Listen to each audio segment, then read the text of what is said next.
Don't we forget that sometimes? That we have the ability all of the time to stop everything that's going on and just for a moment get still. And in that remembrance, in that practice, in that ability, we transform our lives. But when we forget that we have that ability, we roll from day to week to month to year. But no matter what is going on, no matter what world circumstance we're facing, what internal landscape we're facing, no matter where we live or who we are, no matter where we are, we have that ability to take that moment, to claim that right, and to become still. Because we know that when we transform the inner world, the outer world shifts in our eyes. Our vision of what it is shifts. Our perspective shifts. I want to share something from our website that I just pulled up. It's on the front page of the unityvillagechapel.org website. And it's from Unity author Eric Butterworth. And it's about what happens when we're here. Because this is a place, a sanctuary of stillness. Whether we're here physically on grounds or whether we're live streaming in as a spiritual community, this space that we create for this time, this sacred time on Sunday morning, is a space of power. It's a space of chemicalization. It's a space of transformation. Because the power of each one's intention that has come together in this space is immeasurable. So we bring what we bring, and we intend what we intend. And then we also stand upon all of the energies that came before us and all of the energies that have come after us, that will come after us, because they are already divinely ordained to be here in this space. So this is a space ordained to be still. So Eric Butterworth says this: one of the benefits of attending a service over simply reading spiritual things out of a book is that a response is felt in the cells and functions of the body as a healing influence. When the vibration of the body temple is synchronized with the powerfully spoken words of truth and the fine vibrations in the sanctuary and the collective expectations of the congregation, there is a transforming influence. Those who can get synchronized with the positive vibration, to those who can get synchronized with the positive vibrations, every service is a healing service.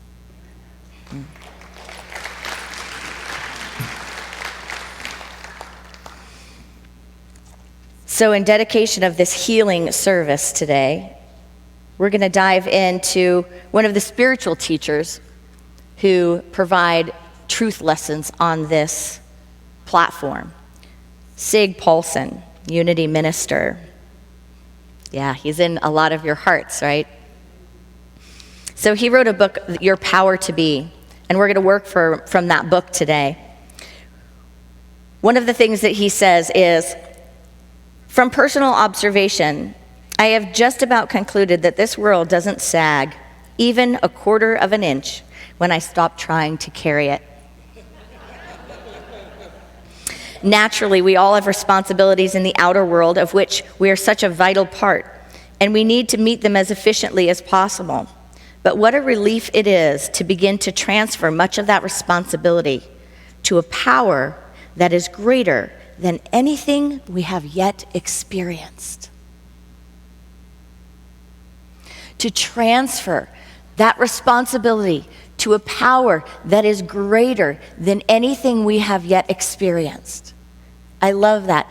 If I don't hold the world on my shoulders, it doesn't seem to sag. It keeps going, right? It keeps spinning. What happens keeps happening. But nonetheless, we carry things around, don't we? And we are present to people in our lives, carrying things around. Heavy burdens, emotional, physical, situational.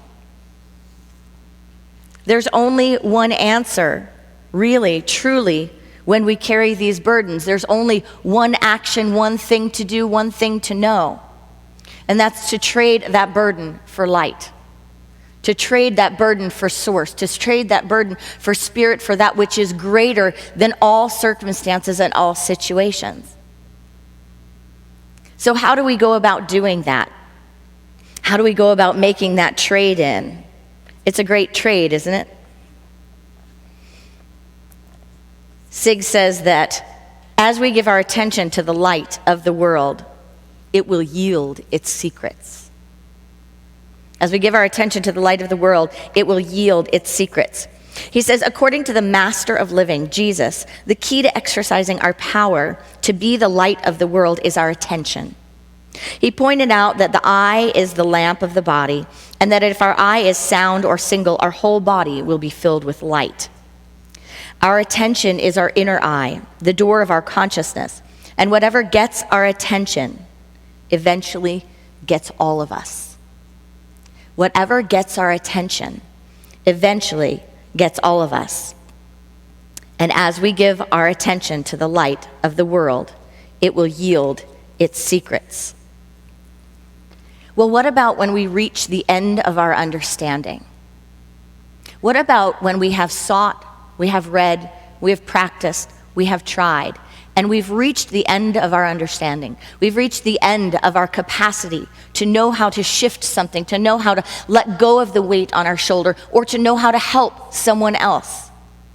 Undoubtedly, there are either things in our own lives where we have met an impasse, or there is something in the life of someone around us that we've been trying to support, that we've been trying to help, we've been trying to be there for, awaken, enlighten, support, to love. And we've met an impasse. We've met the place where they don't have the answers anymore and it doesn't seem like anything is helping.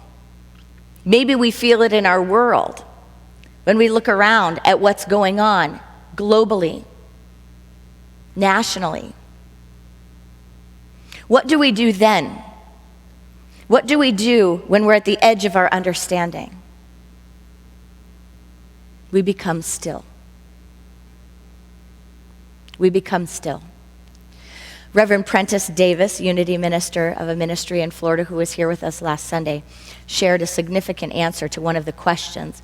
One of the questions was about knowing whether we're on the right path. You know, those places where, you know, if we're wondering whether we're on the right path, there's a part of us that's stuck. There's a part of us that's reached the end of what we think our understanding is.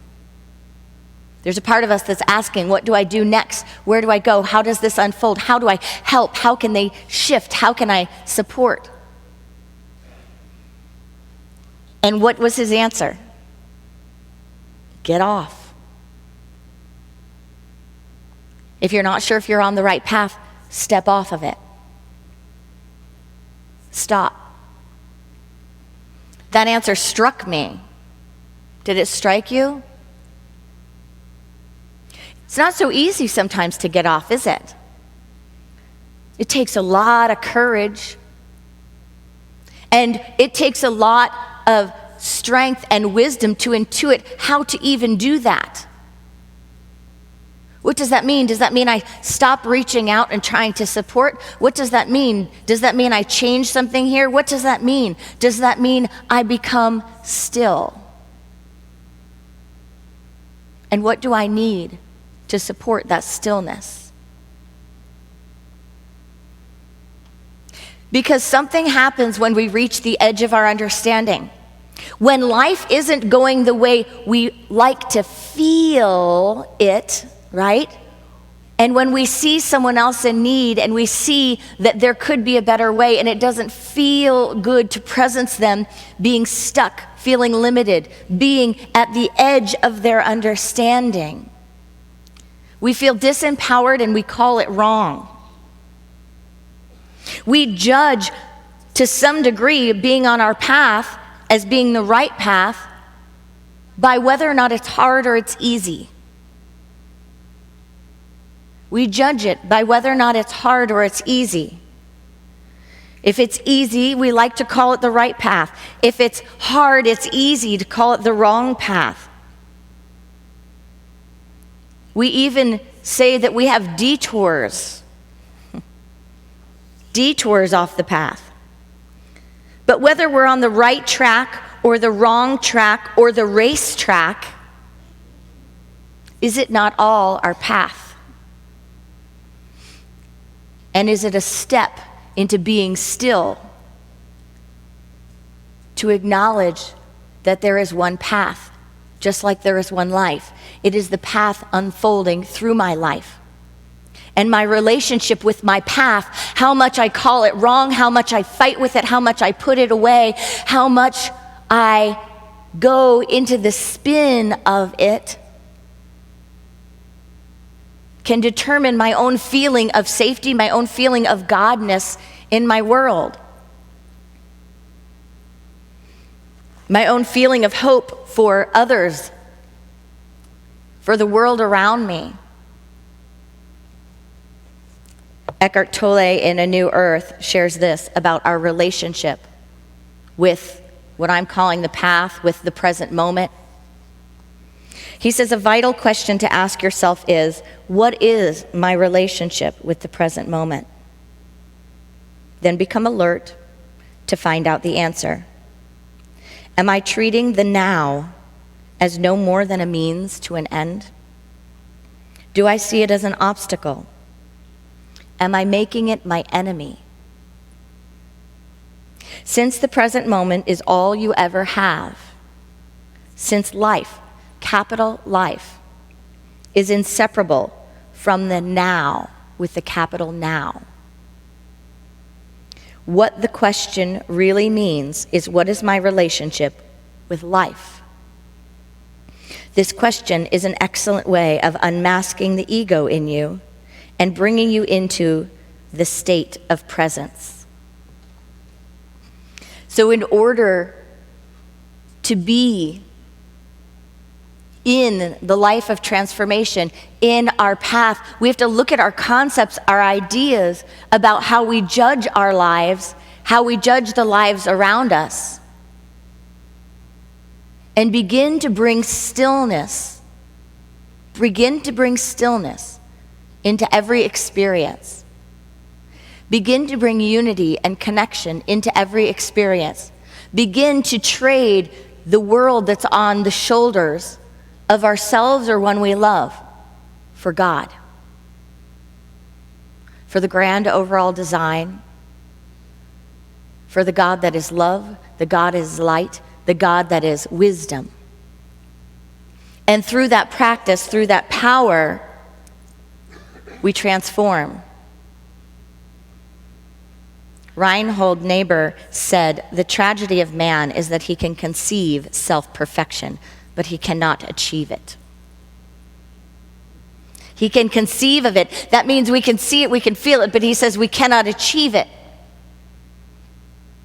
I think to some degree that's true, because in the human condition, it cannot be conceived. It can be conceived, but it cannot be achieved. It is only in the spiritual condition, only in the spiritual condition can it be achieved.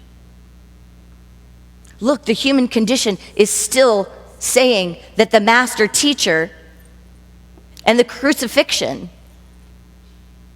was not on the path, was a problem, a big problem, a problem that highlights the ills of humanity.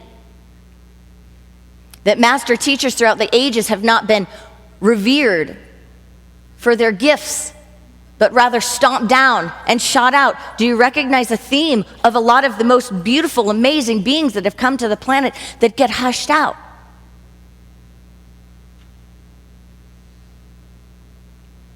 We focus on a problem, we make something a problem, and then we keep staring at the problem. Some people in Unity love that we don't have the cross. We don't have the cross because we don't focus on the negativity. We don't focus on the worst aspects of the human condition. We focus on the light. We focus on the rebirth. We focus on the eternality of the principles, the practice, and the Christ presence. That in fact, nothing is taken away when a body is taken away. Nothing conforms to circumstance. Nothing can be limited by circumstance or situation. That in fact, there is an eternal experiencer in you, in me, in all of life that is greater, far greater than anything anyone is going through.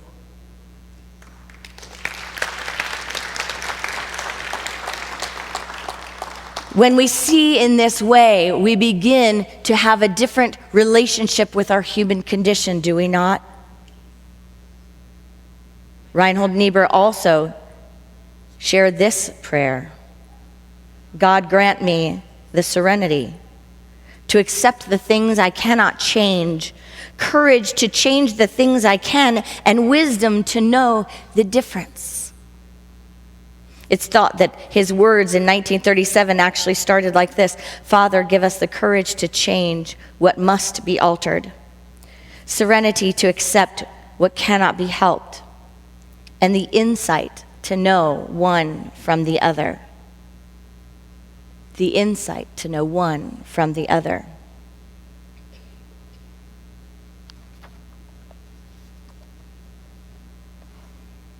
Sig Paulson talks about the will of God. When we're looking at life, when we're looking at being still, when we're looking at the right track, when we're looking at the weight of the world or the internal landscape or being of service to someone else or to our planet, we often ask ourselves, well, what is the will of God? And if I could just get that, if I could just know what that is, then I would have the courage, the faith, and the strength to move in that direction. Have you ever just wanted that so bad? From the outside in, just tell me. Tell me what to do, how to help him. Tell me what to do, how to help her. Tell me what to do, how to help us. Show me which direction I should go. Show me how it should look. Give it to me. Then have you ever had a rude awakening that there's not an answer sometimes? That maybe you haven't gotten the clear guidance. Maybe you've had moments where you've reached the edge of your understanding. You've read all you could read. You've talked to as many people as you could talk to. You've done your meditation times. Sig says this about the will of God. The will of God is the irresistible urge of universal good to find self-expression in and through its creation. The will of God is the cosmic energy that flows through the universe, urging every atom, cell, and creature to higher levels of performance. The will of God surges through all creation in evolutionary and revolutionary waves of progress, constantly breaking up old patterns of limitation, initiating and fulfilling new designs of good. This is magnificent. The will of God is the purpose, determination, and desire of the universal creative spirit to find ever greater self-expression through creatures of expanding potential, of which man is the most expandable and often seemingly the most reluctant. Often seemingly the most reluctant. So are we willing to trade in that reluctancy?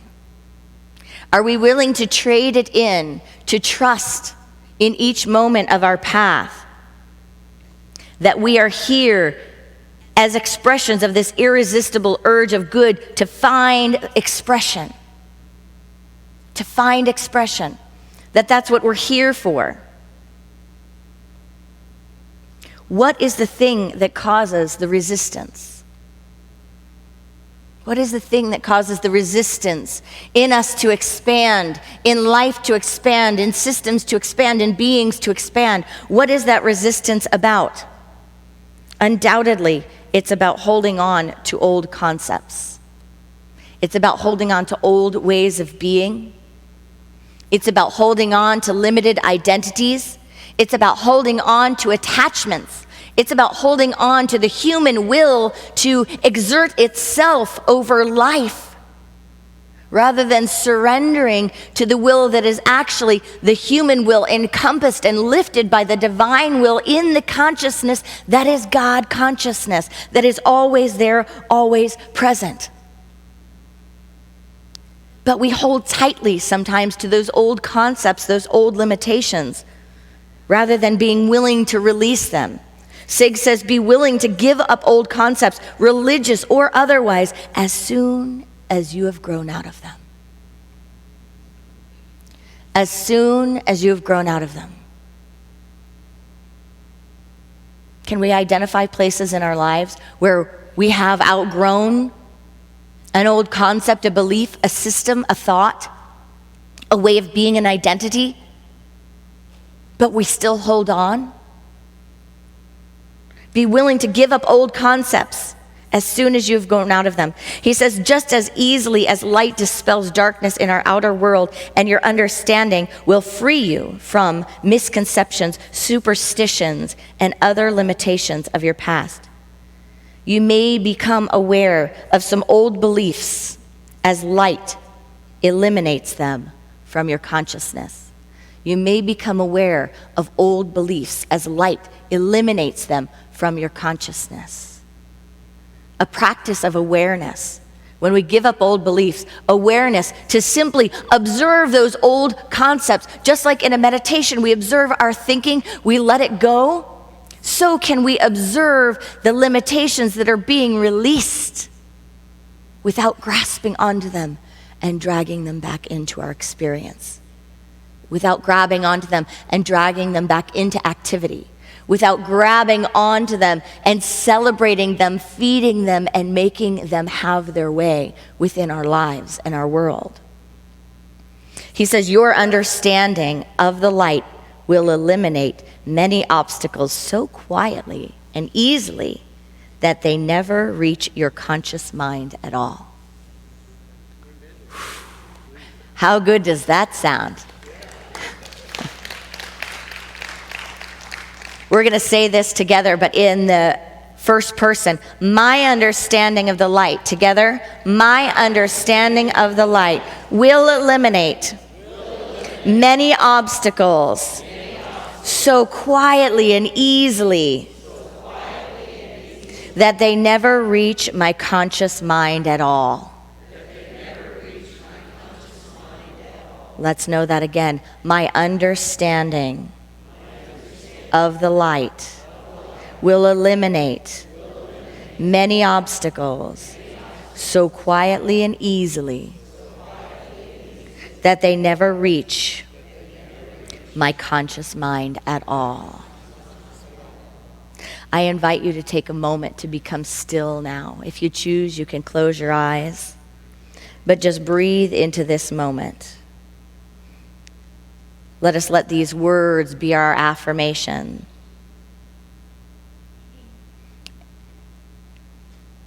Sig Paulson said, every time I breathe in, a current of radiant energy flows through every element of my being. Every time I breathe in,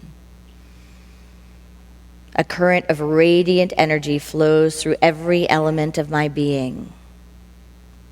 Every time I breathe out, a current of radiant energy flows into my world as healing, renewing power.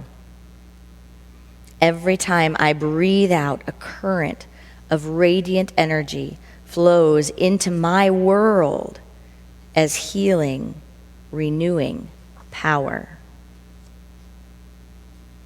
This is the activity within my being. We breathe into these words that Sig shared so many years ago that have their power right now. We fan this spark of a divine origin into a living flame by giving our attention to it and letting it reveal its nature and potential through us. Since our attention is word conditioned, we can direct it through words we speak right now. Let there be light. Let there be light. So we tune into any condition, any area we would like to see light. Maybe it's within yourself, a circumstance, or within another, within the world. Some place that you feel like you've reached the edge of your understanding. And say this quietly in your heart: let there be light. Visualize it, feel it, picture it. Let there be light. I give my wholehearted attention to the light of the world that I am. I rejoice as the light of the world I am flows through my attention to fill my conscious and subconscious mind with radiant energy. My conscious and subconscious mind is filled with radiant energy. For another, we know this truth. Your conscious and subconscious mind is filled with radiant energy. And we know this for our nation. The subconscious and conscious mind is filled with radiant energy. And for our world, the conscious and subconscious mind is filled with radiant energy. And so it is. The last piece I want to share is about our inner Bible, as Sig calls it. Our inner Bible. You are a vital part of an evolutionary program that has never stopped. Your role, your future role in this program is not up to you. The wonderful thing about this experience is that there is not a book that has been written, not even the Bible itself, that can describe what is going to happen, that can tell you exactly what your understanding is going to be, that can put into words this working knowledge. Once you have reached the point where you are ready to go directly to the light within you, you begin to draw on your own inner Bible, the law written on your inward parts, as the outer Bible phrases it. This does not mean that there's no value in books and in teachings and in religious institution and other efforts to help humanity. It means that you must ultimately come to the point in your own individual unfoldment where you are willing to go beyond the book.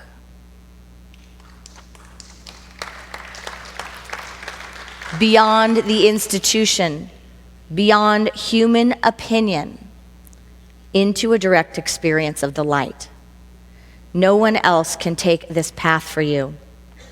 No one else can really walk it with you. Yet all the enlightened souls of eternity walk with you when you begin your inner journey. So here we begin, when we find ourselves at the edge of our understanding. We are in the inner journey.